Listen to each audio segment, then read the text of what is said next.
बिस्मिल्लाहिर्रहमानिर्रहीम नहमदुहु व नुसल्ली अला रसूलिहिल करीम अम्मा बाद। हुज़ूर अक़दस सल्लल्लाहु अलैहि वसल्लम से किसी ने अल्लाह ताला के इरशाद इन्ना सलात तन्हा अनिल फ़हशाई वल मुनकर के बारे में दरियाफ़्त किया तो हुज़ूर सल्लल्लाहु अलैहि वसल्लम ने इरशाद फरमाया कि जिस शख्स की नमाज ऐसी ना हो और उसको बेहयाई और नाशाइस्ता हरकतों से, बुरी हरकतों से उसको न रोके, वो नमाज ही नहीं है।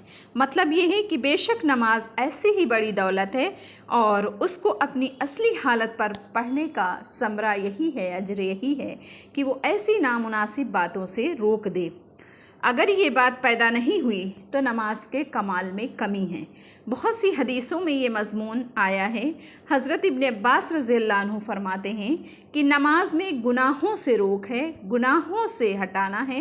हज़रत अबुल आलिया रज़ियल्लाहु अन्हु फरमाते हैं कि अल्लाह ताला के इरशाद इन्ना सलात तन्हा का मतलब ये है कि नमाज में तीन चीज़ें होती हैं, एक इखलास, दूसरे अल्लाह का खौफ और तीसरे अल्लाह का ज़िक्र। जिस नमाज में ये चीज़ें नहीं वो नमाज ही नहीं। इखलास नेक कामों का हुक्म करता है और अल्लाह का खौफ इंसान को बुरी बातों से रोकता है और अल्लाह का ज़िक्र कुरान पाक है जो मुस्तकिल तौर पर अच्छी बातों का हुक्म करता है और बुरी बातों से रोकता है।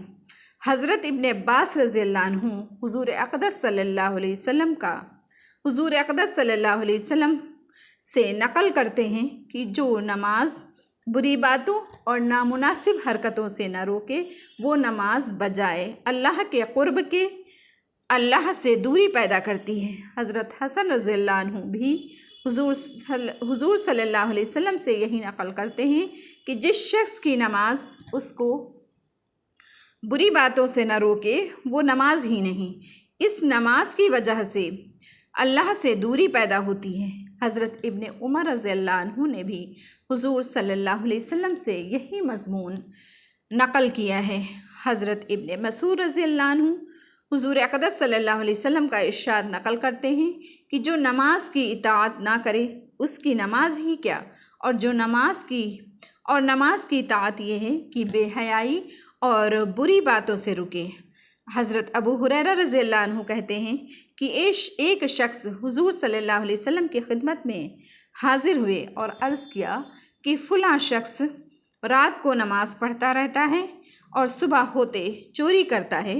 हुज़ूर सल्लल्लाहु अलैहि वसल्लम ने इरशाद फरमाया कि उसकी नमाज उसको इस फ़ेल से अनक़रीब ही रोक देगी।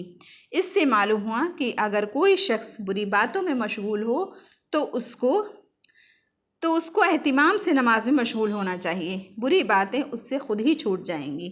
हर बुरी बात के छुड़ाने का एहतिमाम दुश्वार भी है और देर तलब भी, और एहतिमाम से नमाज में मशगूल हो जाना आसान भी है और देर तलब भी नहीं। उसकी बरकत से बुरी बातें उससे अपने आप ही छूटती चली जाएंगी। अल्लाह ताला मुझे भी अच्छी तरह नमाज पढ़ने की तौफ़ीक़ अता फ़रमाएँ। आमीन सुम्मा आमीन।